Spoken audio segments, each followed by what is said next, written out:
hari-hari ini saya coba kaitkan dengan referensi ini, pasti tahu untuk pemain-pemain musik, mereka pasti tahu ini referensi-referensi yang mereka coba dan adopsi dari luar untuk masuk ke gereja. Misalnya, ada berbagai macam katakanlah itu referensi dari pemain-pemain musik sekuler yang coba diterapkan di gereja. Maaf kalau ini melenceng.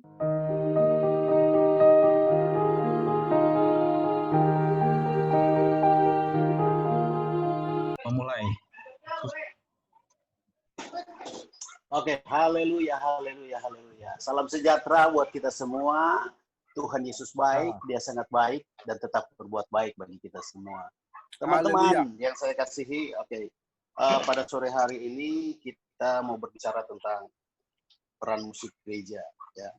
Bahwa sesungguhnya di dalam Alkitab Tuhan selalu atau firman Allah seringkali mengangkat bahwa musik itu sangat berperan dalam pemujaan, gitu.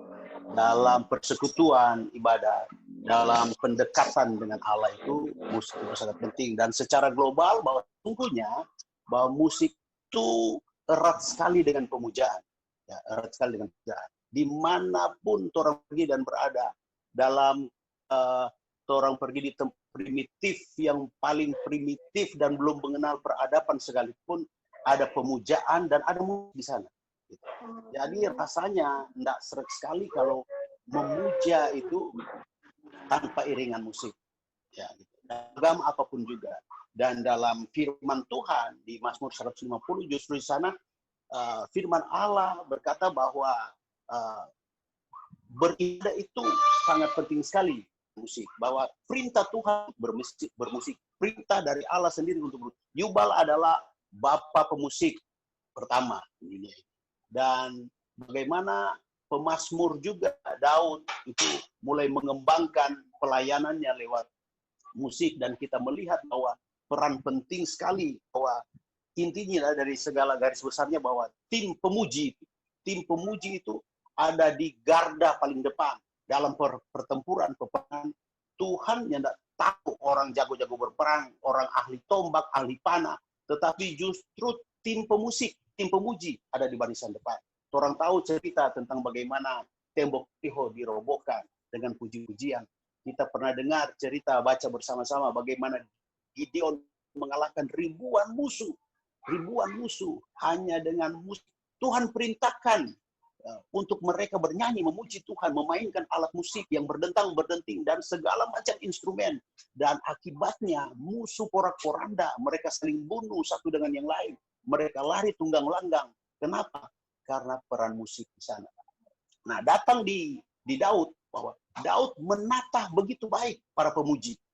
Dia tempatkan orang-orang khusus, orang-orang ahli di dalam memuji Tuhan, baik vokalis, baik pemain-pemain musik dan segala instrumen itu adalah orang-orang yang diurapi secara dan ditempatkan di sana, sehingga pemujaan kepada Allah itu menjadi satu hal yang luar biasa lewat mazmur-mazmur yang dinyanyi oleh Daud sendiri. Daud sendiri adalah seorang pemain musik yang baik, ya.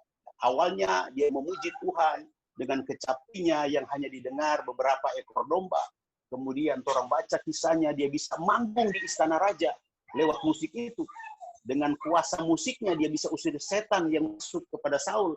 Itu hal yang luar biasa. Datang di era modern sekarang ini, gereja Tuhan, orang lihat musik dia bertumbuh menjamur luar biasa sampai ke pelosok desa. Semua sekarang mempersiapkan diri untuk menjadi pemain-pemain musik yang baik. Dan saya rasa ini satu kemajuan yang luar biasa. Dan gereja di bawah Tuhan kepada satu kegenapan firman Allah bahwa pemulihan pondok Daud di akhir zaman itu akan terjadi, di mana para pemuji-pemuji akan muncul. Cuma dalam kesempatan ini juga orang melihat bahwa ada hal-hal buruk juga di sana. Ada minus plusnya, ada plus minus, ada baik, ada buruk, itu selalu berjalan beriringan. Tinggal kesiapan kita menempatkan diri seperti apa sih kita, ya. Kita sebagai pelayan Tuhan atau artis yang tampil. Kita melayani panggung atau meta. Itu sementara didengung-dengungkan sekarang. Dan gereja, para pemuji, para pemain musik, para penari, para pemain touring, dan sebagainya, pelayan altar, kita harus siap kembali kepada kebenaran firman, bahwa sesungguhnya kehidupan kita adalah hamba-hamba Tuhan yang melayani. Itu sebabnya, mari pada sore saya mau bacakan Mazmur 150 kepada kita semua, supaya kita mengingat bagaimana Tuhan menganjurkan kita untuk bermusik di dalam melayani Tuhan. Haleluya. Mazmur 150. Pujilah Allah dalam tempat kudus. Pujilah Dia dalam cakrawala yang kuat. Pujilah Dia karena segala keperkasaannya. Pujilah Dia sesuai dengan kebesarannya yang hebat. Pujilah Dia, dan mulai musik masuk, tiupan sangkakala. Pujilah Dia dengan gambus dan kecapi. Pujilah Dia dengan rebana dan tari-tarian. Pujilah Dia dengan permainan kecapi dan seruling. Pujilah Dia dengan ceracap yang berdenting. Pujilah Dia dengan ceracap yang berbentang. Biarlah segala yang bernafas memuji Tuhan. Jadi intinya musik untuk kemuliaan nama Tuhan. Dan tim pemuji itu dibentuk untuk menarik hadirat Allah, membawa umat Tuhan menikmati kasih dan kuasa Tuhan di akhirat. Betapa penting peran musik itu dalam gereja, dan biarlah kehidupan kita semua sebagai generasi muda, para pemuji, para pelayan altar, tanggung jawab panggilan ini, bahwa melayani Tuhan, ya, melayani altar sebagai pemain musik, sebagai penari, sebagai apapun engkau, ya, ada pelayanan altar, itu bukan satu hal sekedar untuk tampil, tetapi kita punya tanggung jawab yang besar dalam melayani Tuhan. Sebab ini adalah perintah Allah dan tanggung jawab yang harus kita berikan. Fokusnya bukan kepada yang lain. Ya, soal yang lain-lain itu mungkin nanti kita akan bahas di sini. Apa yang kita alami, apa yang orang dapat, dan mungkin yang orang jumpai kendala-kendala dalam melayani, orang boleh unek-unek sini dan sama mencari solusi. Begitu Tuhan Yesus memberkati. Okay. Ayo Kak Icat. Oke, terima kasih untuk seharusnya lebih kepada pemaparan ya, Det ya. Tapi kalau tadi itu memang sedikit agak berkhotbah dan memberikan referensi ayat Alkitab. Tapi ya. Tes, slow. Oke, sorry ada gangguan sedikit. Ya mungkin langsung Kak Hatlin bisa menanggapi dari uraian dari Bapak Pendeta Elwin Leando. Kak Hatlin bisa langsung menanggapi tentang peran musik di dalam pelayanan gereja. Karena tadi Pastor Elwin menjelaskan tentang bagaimana musik di tahun. Ya benar ya, Dedi ya. Iya. Tentang musik yang ada pada masa Daud. Nah, mungkin sekarang bisa kita lihat juga musik yang ada di zaman sekarang, begitu. Mungkin Kak Hatlin bisa menanggapi sedikit. Jadi sebentar teman-teman juga bisa bertanya, silakan kalau ada pertanyaan yang menurut teman-teman itu sangat penting ditanyakan, bisa ditanyakan langsung. Dan pembicara juga dan penanggap bisa berkontribusi untuk menjawabnya. Ya silakan Kak Hatlin, saya berikan kesempatan untuk berbicara tentang peran musik menanggapi dari uraian dari Pastor Elwin. Ya, makasih Kak Icat. Sebenarnya tadi semua gambaran yang secara universal tadi sudah dikemukakan oleh Pastor Elwin, dan di situ telah menyinggung tentang satu sosok pemusik yang saya kasih tanda kutip itu skillful, ya. Daud itu skillful, ya. Daud itu skillful karena apa yang dia mainkan pasti sangat berbeda ketika didengarkan di telinga setiap orang-orang yang mendengar. Nah, saya coba menanggapi dari uraian tadi, dari kebenaran firman Tuhan yang telah disampaikan. tadi pembacaan di dalam Mazmur 150 menyinggung hampir semua jenis musik. Nah, kalau kita kalau kita masuk pada era modern, hari-hari ini saya coba kaitkan dengan referensi ini, pasti tahu untuk pemain-pemain musik, mereka pasti tahu ini referensi yang mereka coba dan adopsi dari luar untuk masuk ke gereja. Misalnya ada berbagai macam katakanlah itu referensi dari pemain-pemain musik sekuler yang coba diterapkan di gereja. Maaf kalau ini melenceng, tapi saya coba kaitkan dengan bahasan tadi bahwa semua jenis musik Tuhan taruh di Mazmur 150, dari gambus, kecapi, dan sebagainya. Nah, jadi fokus saya pada hari ini bahwa musik, khususnya musik gereja, yang coba, karena saya melihat bahwa musik sekuler terkadang diadopsi atau diambil untuk dibawa kepada pengenalan di dalam musik gereja. Ya, pertama mungkin dalam contoh yang sederhana adalah intro-intro, ya, intro-intro di dalam bermain musik. Ya, pendahuluannya apakah semua yang berjenis dengan musik, maka itu coba diadopsi. Nah, mungkin ada dari teman-teman yang hadir yang rata-rata ini adalah di gereja-gereja lokal kita adalah tim-tim pemuji, pemain musikkah kita, pemimpin pujiankah kita, singers. Nah, saya coba melemparkan sekaligus menanggapi dari hal yang telah disampaikan oleh Bapak Pendeta Elwin tadi. Nah, saya melihat bahwa sebelum kita lebih jauh lagi, ada bahasan-bahasan selanjutnya, coba titik ini kita bisa kembangkan sebagai sebuah sebuah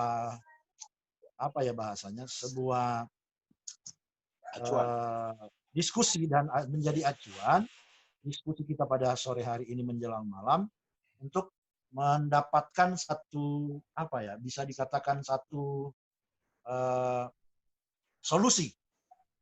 Nah, menurut teman-teman yang hadir, menurut Pastor Elwin, semua yang telah hadir, bisakah dalam tanda kutip mengadopsi ini karena di pemusik-pemusik modern hari-hari ini, saya bukan menyatakan bahwa pemusik gereja itu tidak punya daya kreatif, tidak.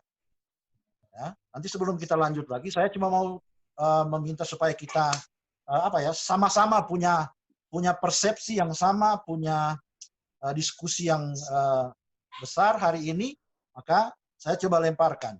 Bagaimana sikap atau tanda kutip apakah kita setuju dengan hal itu? Kiranya bisa dipahami ya. Mungkin itu saja dulu, Kak Icat. Ya, terima kasih Kak Adlin. Jadi teman-teman, saya seperti memperjelas supaya teman-teman mengerti maksud dari Kak Adlin. Kak Adlin itu memberi kita sebuah pendapat tentang pemain musik itu memang kadang kita itu menggunakan intro-intro yang sebenarnya itu dari umpamanya misal ya band sekuler atau band dari luar negeri begitu, luar negeri tapi yang sekuler. Biasanya kita ambil salah satu berapa birama atau mungkin full dari intronya kita ambil untuk dijadikan masuk lagu rohaninya. Sama seperti contoh kalau dulu saya juga kadang seperti itu dulu. Semisal kayak lagu Alamana seperti Alaku. Nah, itu cocok dengan intro bendera yang nah itu cocok dengan intro itu. Nah, kebanyakan memang pemain musik itu mengambil sedikit-sedikit dari lagu-lagu yang sudah ada. Sebenarnya ya seharusnya kita sebagai anak Tuhan harusnya ya kreatif dong, karena yaitu yang kita miliki, kenapa tidak mengkompos atau mengaransemen hal yang baru? Kenapa harus ikut-ikut dengan orang lain gitu? Ya sebenarnya di luar sana juga kadang mereka ada yang sedikit-sedikit ngambil punya orang gitu, tapi selalu mengklaim bahwa oh itu bukan. Salah satu lagu sekuler yang hampir sama itu adalah, kalau kalian teman-teman pernah dengar punya F4 yang Liu Xingyi kah, yang Peinichi Kai Liu Xingyi Lo Sai Sati Shosai. Pernah dengar nggak lagu itu? Itu sama Haleluya, haleluya. Henry yang tahu. dengan apa? Kau Harus Bahagia toh? Yang punyanya siapa itu, Seventeen kah siapa itu? Nah di sekuler saja ada yang mengikut juga, tapi mereka mengklaim bahwa oh itu tidak seperti itu. Jadi teman-teman tahu dalam aransemen itu ketika Anda aransemen kemudian 8 irama itu sama persis, itu dinyatakan plagiat. Jadi itu dalam kalian mengaransemen, terus kemudian 8 birama itu sama persis, itu dinyatakan plagiat. Sama seperti kalau kalian menulis karya ilmiah, skripsi, tesis, disertasi, kalian tidak mengutip tulisan atau mensitasi tulisan seseorang, kalian itu akan dianggap plagiat begitu. Di dunia musik juga seperti itu teman-teman. Jadi ya seperti yang kemarin itu rame dibicarakan tentang apa ya, undang-undang supaya kalau misal kita cover lagu kita harus minta izin dan lain sebagainya. Nah itu juga sebenarnya bukan terjadi hanya di dunia rohani. Undang-undang perlindungan hak cipta. Ya itu kan sempat rame toh. Tapi buktinya masih banyak yang apa gitu, masih banyak yang cover loh, masih banyak yang cover. Nah itu. Ya jadi bukan hanya di rohani aja, tapi di sekuler juga banyak terjadi seperti itu. Nah dari pernyataan Kak Adlin tadi itu mempertanyakan apakah layak kita itu seperti itu, mengambil aransemen orang terus dimasukkan dalam intro lagu supaya kelihatan. Sebenarnya jemaat juga nggak ngerti toh, jemaat sebenarnya nggak ngerti, jemaat tahu oh iya lagunya keren begitu dibuat kayak gitu. Sama seperti lagu lamanya apa itu, apa sih itu, segala puji syukur juga itu bisa dipakai intro Sweet Child O' Mine, itu bisa itu. Segala puji syukur hampir sama kan, dan sama nah sama toh Sweet Child O' Mine dengan segala puji syukur.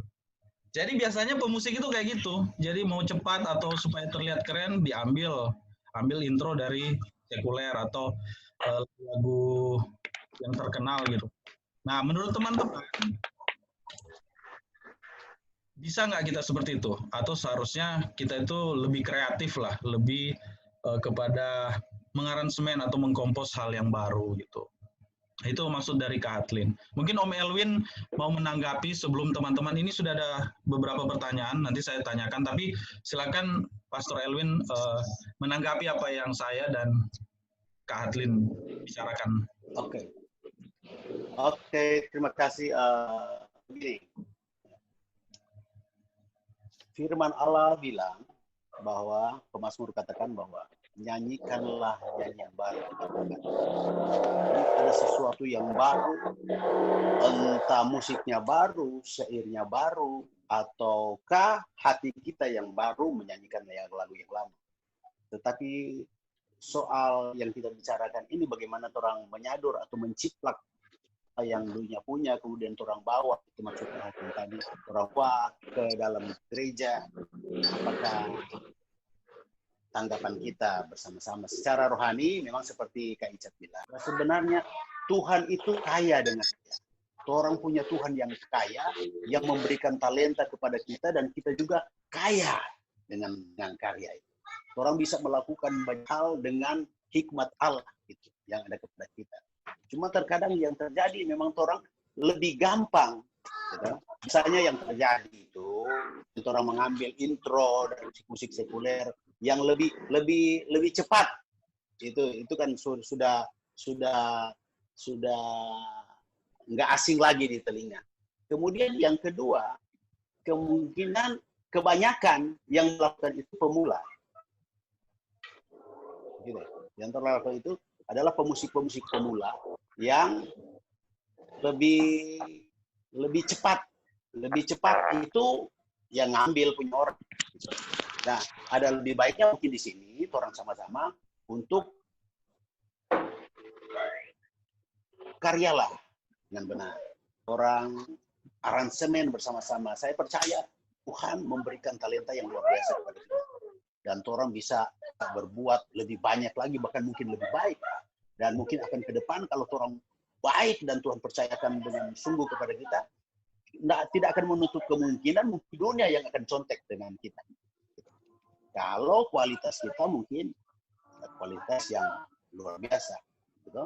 Seperti dengan Daud itu sampai bagaimana dia memuji Tuhan dengan cara dia bermain kecapi yang terdengar di telinga raja, sehingga dia diundang ke istana untuk manggung di sana dan bukan sekedar menghibur, tetapi menyatakan kuasa Allah di dalam. Betapa luar biasa kalau Henry nanti sewaktu main keyboard, kemudian ada orang sakit disembuhkan, tidak akan menutup. Haleluya. Ketika puji Tuhan, ketika Cito melantunkan pujian di hadapan Allah dengan hati yang tulus, dan ada sesuatu yang terjadi. Sebab orang bukan cuma sekedar tampil dan memperdengarkan sesuatu yang bagus, tapi Tuhan bilang, firman Allah katakan, di puji-pujian itu ada kuasa yang besar. Mari berkaryalah, mari berbuat sesuatu yang baru. Ya, nama Tuhan permuliakan kita. Puji Tuhan. Ayo adik-adik, bagaimana yang lain?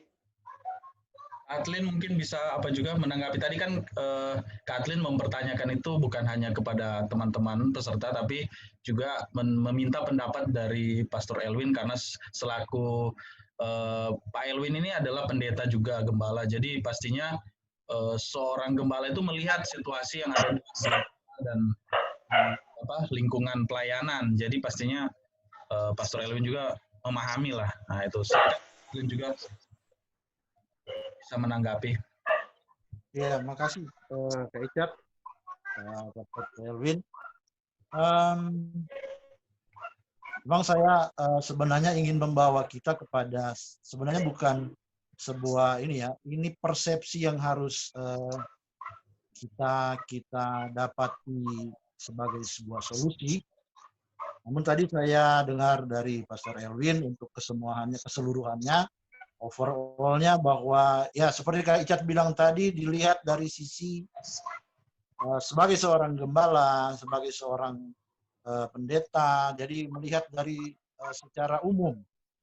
Nah, karena kebetulan kita bicara tentang musik gereja, yang saya ingin bahwa mari kita sama-sama brainstorming malam ini supaya ada satu semacam platform supaya terkadang ya kita tidak salah kaprah dengan hal itu kan, tidak salah kaprah.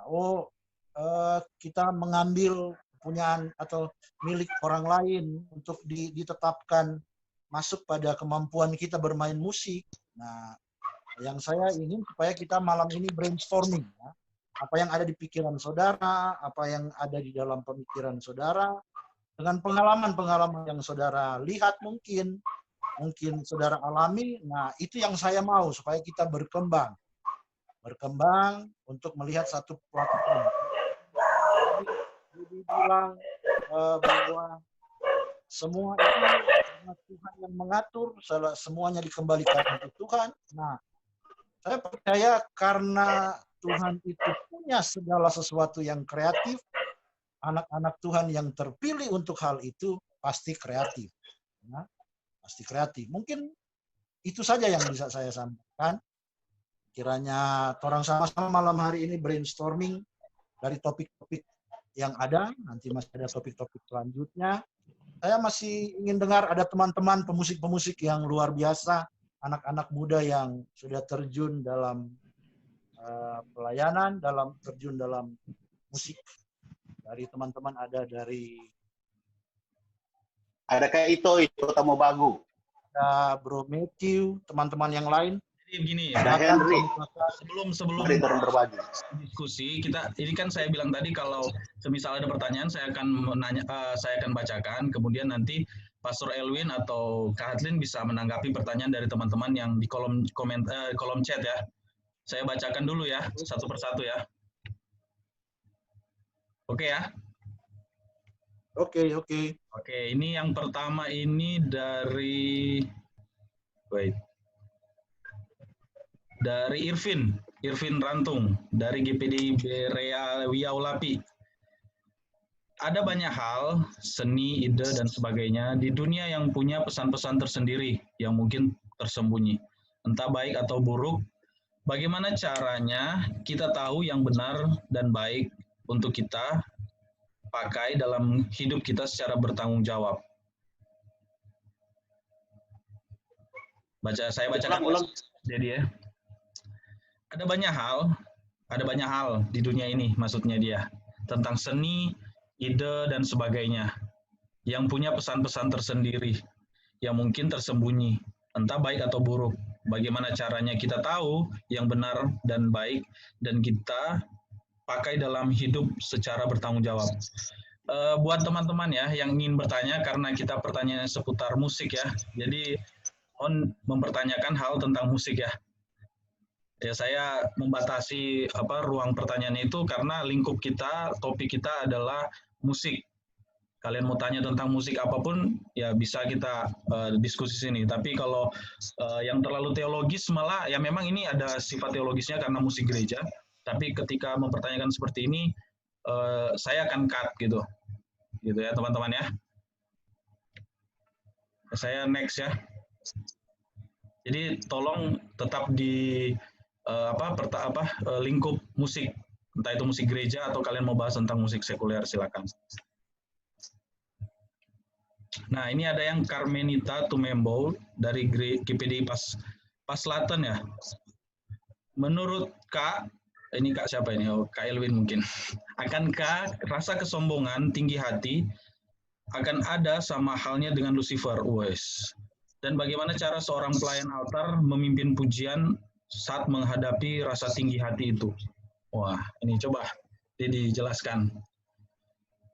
Mungkin di pikirannya dia ini, mungkin menurut kalau yang saya tangkap ya, bagaimana jika seorang pelayan altar itu menjadi sombong rohani? Nah, bisa sepertinya seperti itu. Nah, bagaimana kita sebagai anak Tuhan ya menanggapi ini bagaimana? Menurut Dedi bagaimana? Oke. Siapa tadi?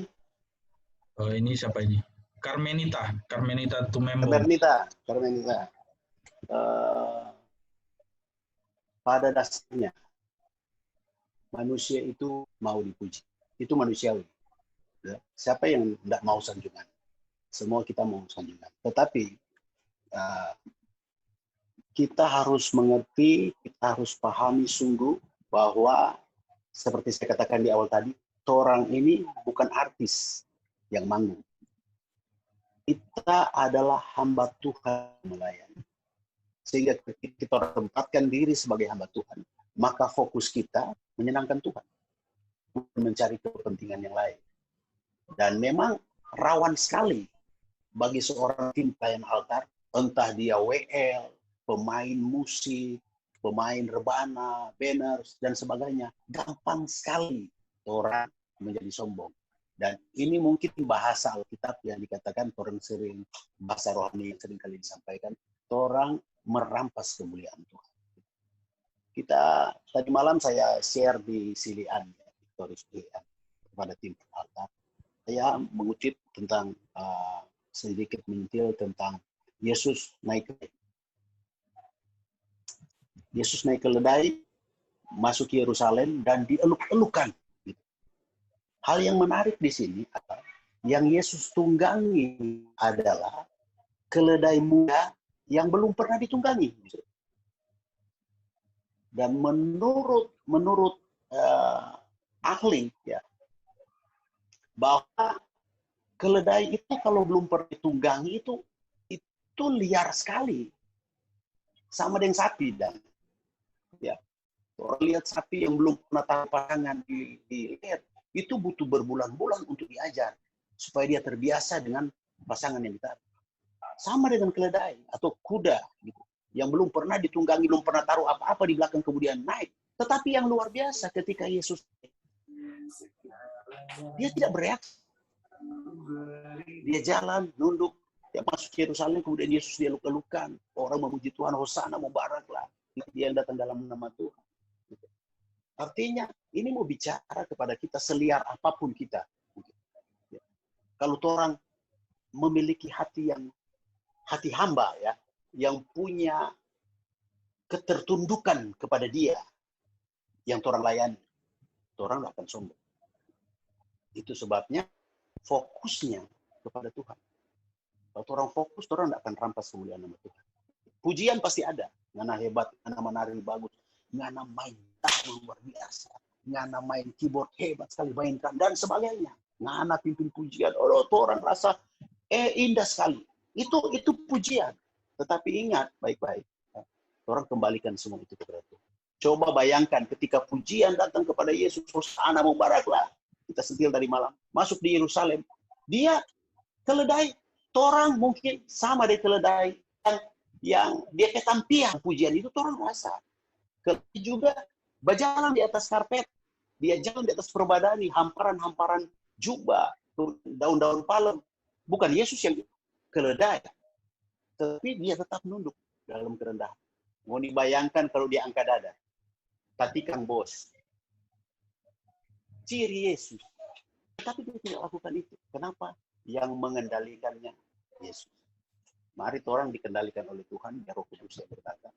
Ya segala sesuatu yang datang kepada kita, orang belajar untuk kembalikan. Miliki hati hamba. Ya, Dek, Tuhan memberkati. Terima kasih tanggapan dari Pastor Elwin. Kemudian sekarang ada yang Matthew dari Gereja GPD Winangun.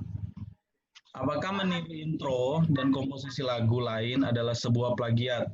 Karena dalam musik itu yang saya tahu copyright sangat diperhitungkan dalam bidang musik or art. Terima kasih.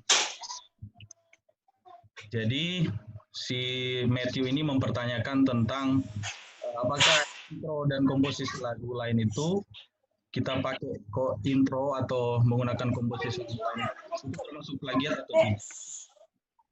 Kalau dihukum undang-undang hak cipta, plagiat dong. Lebih dari 7 nada. 7 kan? 8. Jadi ada ahli musik di sini. 8 birama. Sebenarnya 8 birama. Sebenarnya begini ya, Matthew ya. Begini. Saya moderator tapi saya coba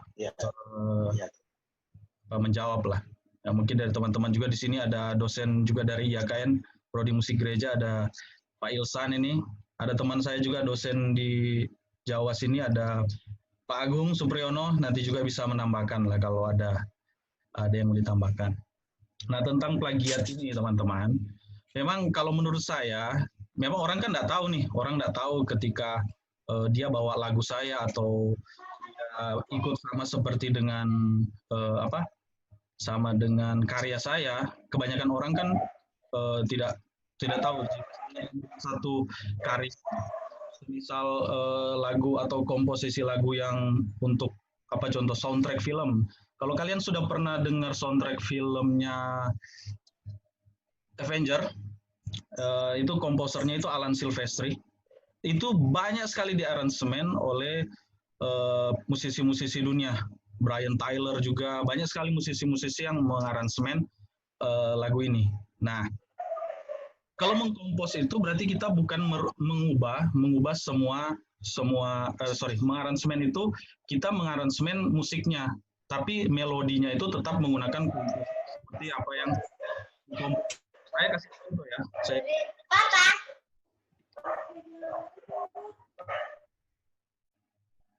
Teman-teman kelihatan ya? Teman-teman kelihatan ya? Iya, sudah. Siap. Sudah, Mister. Lanjut. Oke, bentar. Lanjutkan.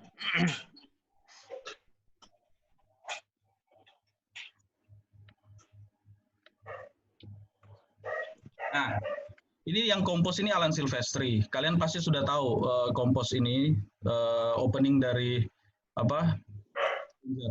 Nah, yang mengaransemen itu banyak sekali, bukan cuma saya. Saya hanya segelintir orang lah yang mengaransemen ini. Nah, dalam aransemen itu tergantung dari orangnya mau apa. Semisal dia butuh alto sax 1, alto sax 2, violin 1, violin 2, violin 3, viola dan cello. Nah, kalau dalam Alan Silvestri ini ya banyak yang dia gunakan, bukan hanya beberapa alat, tapi mungkin ada brass section yang lengkap dan juga stringnya lebih dari 4. Nah, itu kompos dari Alan Silvestri. Tapi ketika orang mengaransemen itu ya bisa tergantung dia mau mengaransemen seperti apa. Yang pasti melodi utamanya harus sama, nggak boleh diubah. Sama seperti kalian menyanyikan lagu Indonesia Raya. Coba kalian ubah itu, W.R. Supratman. Nggak mungkin diubah. Tapi kalau mungkin mengaransemen SATB-nya atau mungkin kalian membuat satu lagu, biasanya kalau lagu hymn, umpamanya semisal ya, lagu Makin Dekat Tuhan, itu melodi utamanya ada kan? Nah, tapi kalau kalian mengaransemen SATB-nya, sopran, alto, tenor, bass, ya bisa. Itu aransemen berarti yang mengaransemen kalian. Begitu. Tapi kalau kalian memang mengikuti plug, menurut saya ya itu tetap meniru. Jadi memang kalau dalam aliran filsafat Plato, dalam filsafat idealisme, pengetahuan yang paling di atas itu, kebenaran yang paling atas itu adalah ide. Jadi ketika keluar menjadi sebuah karya, itu adalah mimesis atau tiruan.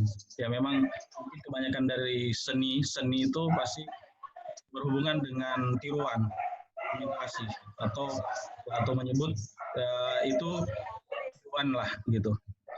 Ya memang dalam kebenaran yang paling tinggi menurut Plato dalam idealismenya ide. Jadi ketika kita seharusnya ya apa yang kita keluarkan dari ide kita itu adalah tiruan gitu. Apa yang ada di dalam kepala itu ketika menjadi sebuah karya itu adalah tiruan gitu. Tapi yang paling tinggi itu adalah ide. Jadi pas kita pikir, semisal nih jam. Kita mau buat jam. Itu sudah jadi tiruan. Pertama ide. Oh, saya mau buat jam. Itu adalah kebenaran yang paling hakiki gitu menurut Plato idealisme dalam filsafat idealisme.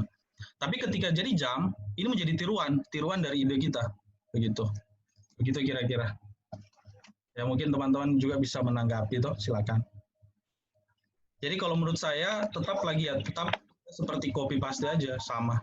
Cuman orang-orang kan nggak tahu, jemaat juga nggak tahu. Tapi menurut saya itu tetap plagiat.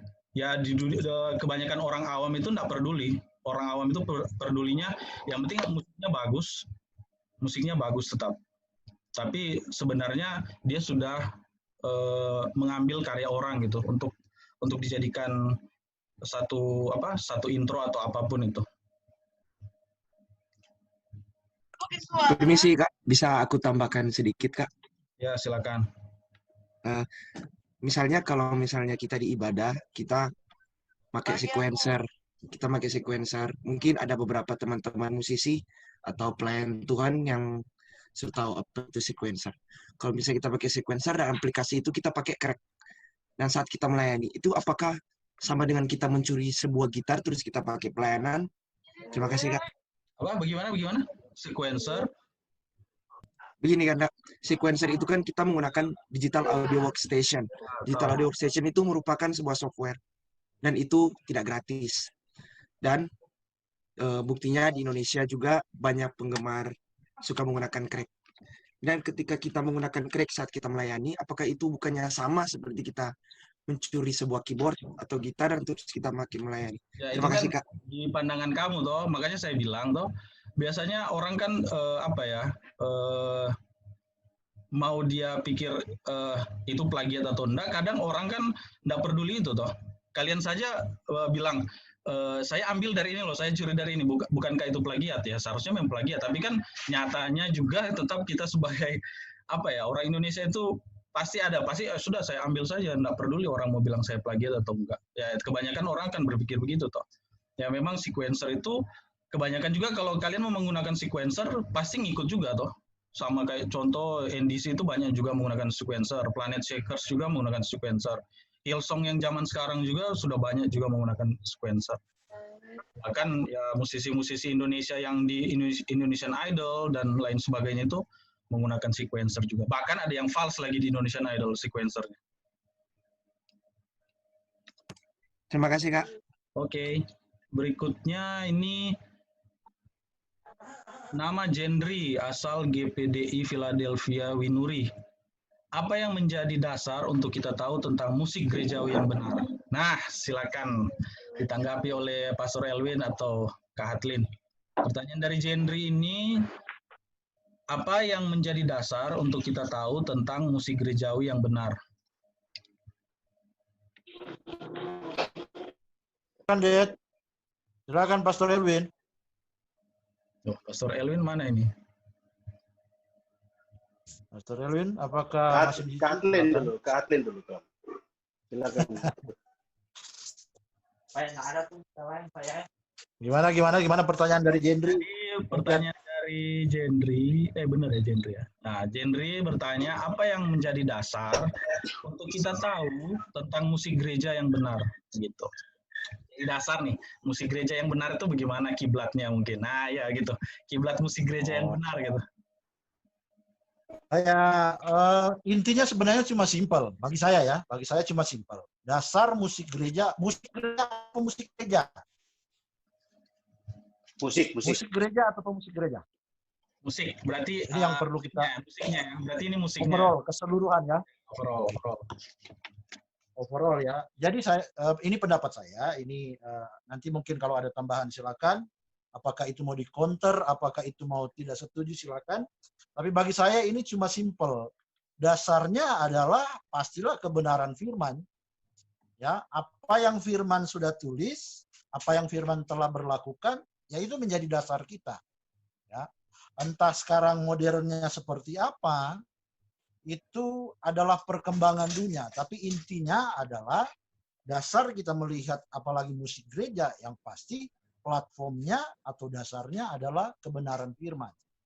Jadi apa yang tertulis misalnya para orang-orang pilihan, orang-orang Lewi yang diambil, dipilih, bahkan semua yang tertulis di dalam Alkitab, menurutnya itulah kebenaran yang presisi dan hakiki. Kiranya mungkin seperti itu yang dapat saya sampaikan. Thank you, Pak. Mungkin ada dosen-dosen lain, saya lihat ada Kak Ilsan dari YKN Nado ini. Ada dari ya, dosen musik gereja juga dari YKN bisa. kita mau. Kan ini diskusi, jadi seharusnya kita saling ada feedback lah gitu. Saling berbagi ya. Ya, saling berbagi. Yo, Kak Ilsan. Welcome. Kak Itoy Mateos. Atau teman-teman TLT juga bisa The Live Tree Project. Jadi teman-teman kegiatan ini disponsori oleh The Live Tree Project atau TLT Project. Nah. Atau Master Henry, ada yang mau sampaikan? Master Henry, GB. Ya Om Hen. Ya. Om Hen. Ayo Bung Henry. Apa? Ilsan yang sudah memberi. Ayo, Pak dosen. Silakan dosen. Oke, saya bingung sebenarnya sih mau bicara apa. Oke, teman-teman selamat sore. Salam kenal, saya Ilsan. Apa ya? Masih saya juga jomblo? sebenarnya bukan. Oke. Oke, terima kasih buat kesempatannya. Ini sebenarnya kalau berbicara musik gereja, jujur saya tidak terlalu menguasai tentang musik gereja karena memang saya juga sebenarnya bukan musik gereja, cuman memang bertepatan saya bekerja ditempatkan mengajar di kampus dengan di prodi musik gereja. Tapi memang latar belakang pendidikan saya juga bukan musik gereja. Saya latar belakang pendidikan saya kan pendidikan musik. Nah, cuman kalau untuk menanggapi sedikit tadi, mungkin kalau ini saya tidak akan membahas musik gereja ya. Saya kebetulan tadi saya sedikit menyimak terkait dengan bagaimana pemusik di gereja itu mengambil intro dari lagu-lagu sekuler ya. Saya cuma sedikit menyimak, sebenarnya terlepas dari benar atau tidaknya, sebenarnya itu menurut saya relatif sih. Karena kita mau bilang benar juga ya tidak benar-benar amat, kita mau bilang salah juga menurut saya tidak salah-salah amat. Tapi justru yang saya lebih mau mengkritisi, mau melihat kenapa sampai itu terjadi. Kenapa sampai kok apakah memang pemusik-pemusik gereja kurang ide untuk memunculkan hal yang baru. Cuman kalau dari saya pribadi sih sebenarnya saya optimis bukan karena pemusik-pemusik gereja tidak memiliki tidak cukup kreatif untuk memunculkan ide baru. Cuman menurut saya ini saya bicara bukan karena latar belakang keilmuan ya, tapi saya bicara berdasarkan pengalaman saya selama ini beribadah terjun di dalam sebagai pemain musik gereja. Saya bilangnya pemain musik ya. Kayaknya kalau bilang sebagai pelayan musik di gereja, saya rasa bagaimana ya? Oke. Mungkin kalau dari pengalaman saya, kenapa itu bisa terjadi? Salah satunya sih kami sebagai pemusik gereja, we don't have kita tidak memiliki banyak waktu untuk mempersiapkan. Ini sih saya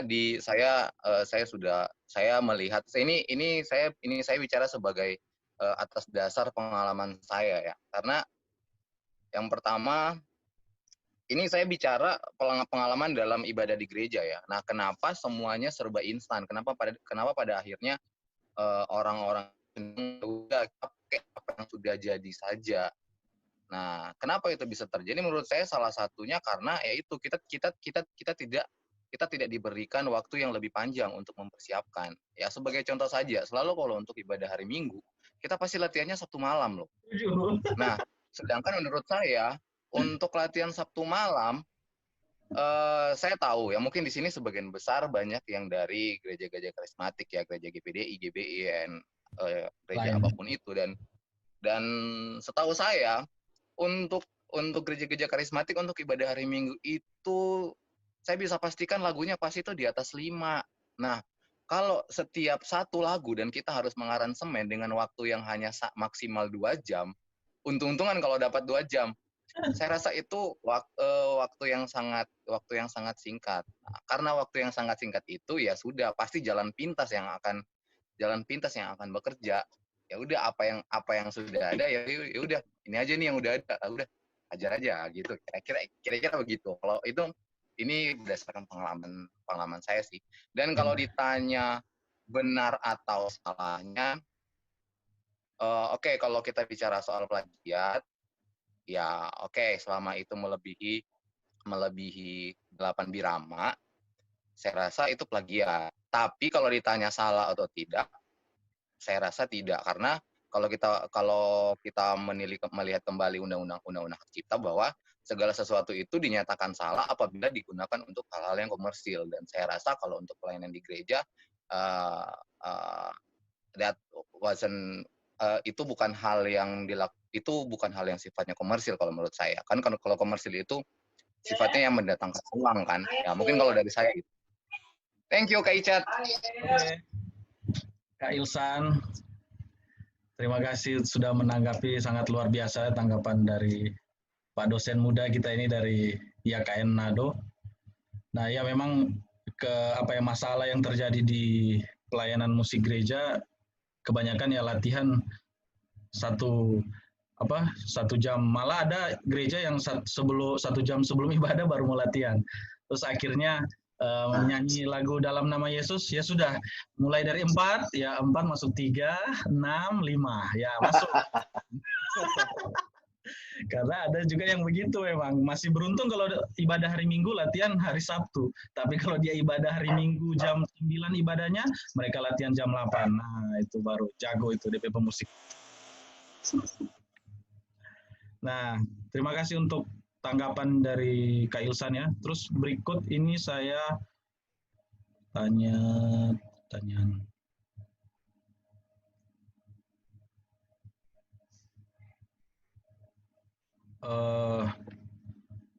Perkenalkan, nama saya Francesco Boro dari GPDI Sambratulangi.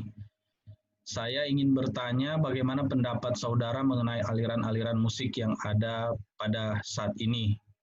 Gitu. Ayo Pastor Elwin, Kak Kathleen juga bisa menanggapi. Saya ingin bertanya bagaimana pendapat saudara mengenai aliran-aliran musik yang ada pada saat ini. Ini aliran musik ya, yang dimaksud aliran musik apa ini? Musik rock? Genre. Ya, coba silakan Pastor Elwin menanggapi. Mungkin begini ya. Mungkin yang saya tangkap dari Francesco Boro ini adalah mungkin dia mau bertanya apakah aliran musik ini cocok dengan gereja atau mungkin aliran musik ini tidak cocok dengan gereja. Begitu mungkin kira-kira ya Francesco. Musik dunia, Kak. Oh, musik dunia ya, musik dunia. Jadi Pastor Elwin tolong menanggapi ya sama Kak Kathleen juga. Bagaimana pendapat saudara mengenai aliran-aliran musik yang ada pada saat musik dunianya, musik sekuler? Sebenarnya kalau kita kalau sebagai pelayan Tuhan, kita tinggal membentengi aja apa yang orang kerjakan dan apa tujuan kita. Musik memang sekarang sementara berkembang di mana-mana. Dulu orang tidak pernah koplok, dagang koplok. Yang heran juga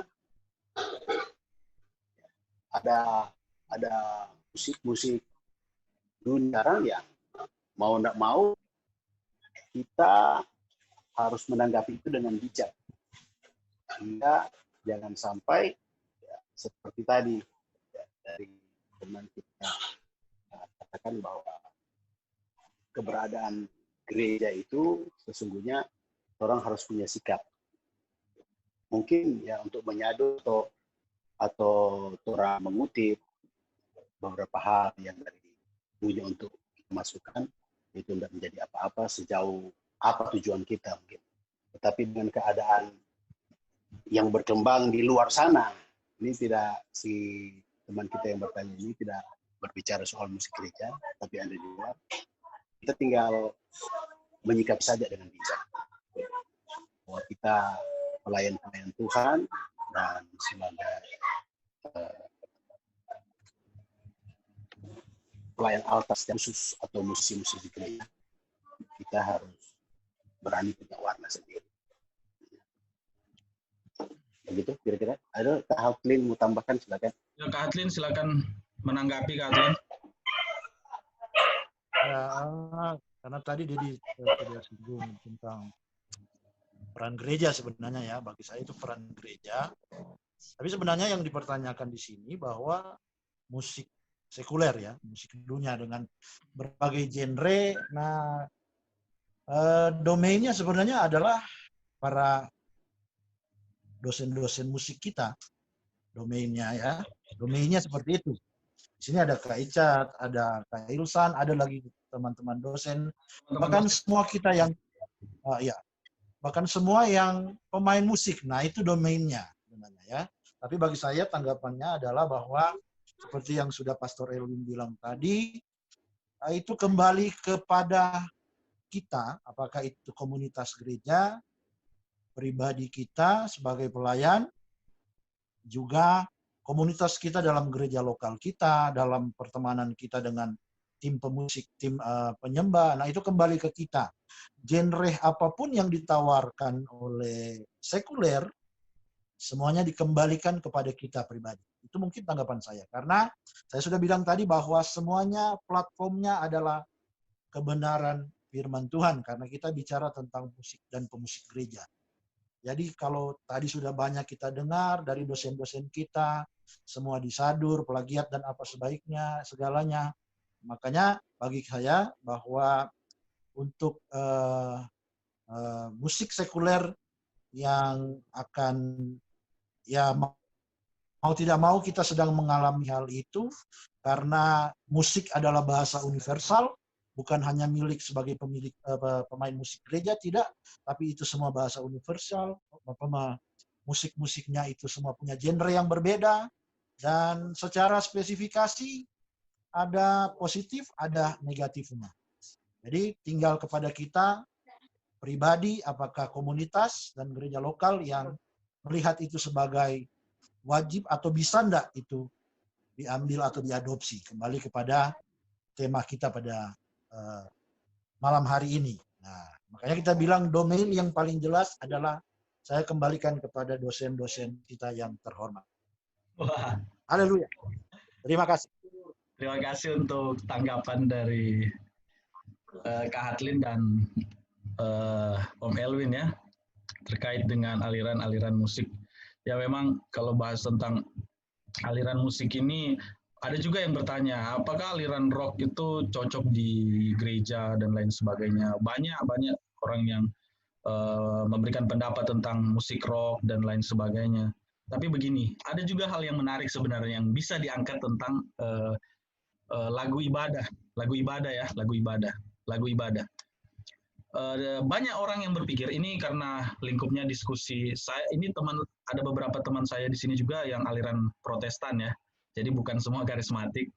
Nah, saya ini ingin mengangkat isu yang ini karena saya tahu ini sangat menarik. Isu yang sangat menarik ini adalah banyak yang mengatakan, teman saya itu bertanya kepada saya ini dari gereja Protestan, kenapa sih dari gereja kalian, Chat, dari karismatik, bilang kami itu ibadahnya tidak ada Roh Kudus? Nah, ini memang isu yang sangat menarik diangkat. Karena kebanyakan dari teman-teman Protestan itu menyanyikan lagu him. Nah, ini sangat menarik. Coba mungkin Kak Hatlin atau Pendeta Elwin bisa menanggapi. Bagaimana seharusnya kita sebagai musisi gereja? Saya juga biasa melayani di gereja Protestan. Kalau di Jawa Tengah di sini ada gereja Kristen Jawa, ada gereja pokoknya banyak lah gereja-gereja suku, sama seperti Gemim gitu. Sama seperti kalau di Manado itu ada gereja Masih Injili di Minasa. Nah, kalau di Jawa Tengah sini, di Semarang ini ada juga gereja Kristen Jawa gitu, sama seasas dengan gereja Gemim. Mereka juga kadang sering bertanya, kenapa banyak orang karismatik menganggap gereja kami itu tidak ibadahnya tidak ngero dan lain sebagainya. Nah, silakan ditanggapi. Saya yakin ini isu yang sangat menarik.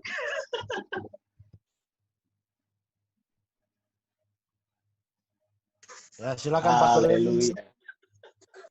Ini bagiannya Kak Victor Mas ya, dia. Tapi kalau bicara soal itu sebenarnya terlalu kerdil sekali ya. Ya. Orang mulai menilai bahwa yang punya Roh Kudus ini begini. Sebenarnya ini selera. Ketika Protestan sudah memulai dengan itu dan sudah terekam di otak bahwa memuji Tuhan begitu, ya nyaman dengan begitu. Begitu juga kita, gitu. Sebagai karismatik, kita dengan girang-girang, lompat, menari dan sebagainya. Kita terbangun dengan itu. Kita kaku untuk menyanyikan atau memuji Tuhan dengan cara yang seperti itu. Nah, kira-kira begitu. Ini bicara selera saja. Yeah. Jadi, mari kita miliki paradigma baru. Jangan menganggap bahwa ini yang Tuhan berkenan dan ini yang tidak berkenan. Yeah. Sorry ya. Tuhan itu melihat hati loh. Gitu. Terkadang saya seringkali diundang. Ya, saya ketua BKIA di satu tempat dulu, Badan Kerjasama Antar Umat Beragama, dengan persekutuan gereja-gereja. Saya hadir di Protestan dan saya menikmati bagian-bagian liturgi awal sampai selesai. Saya menikmati hadirat Allah dan ternyata Tuhan juga ada di sana kok. Yeah. Jadi disikap hati kita, bukan caranya. Nah, semoga adik-adik pemusik gereja yang ada di sini, kita pelayan-pelayan, mari kita miliki paradigma yang baru bahwa soal Tuhan hadir atau tidak itu dari kita, bukan dari cara. Gitu. Ya. Kak Atlin mau tambah? Ya mungkin Kak Atlin mau menambahkan. Begitu ya.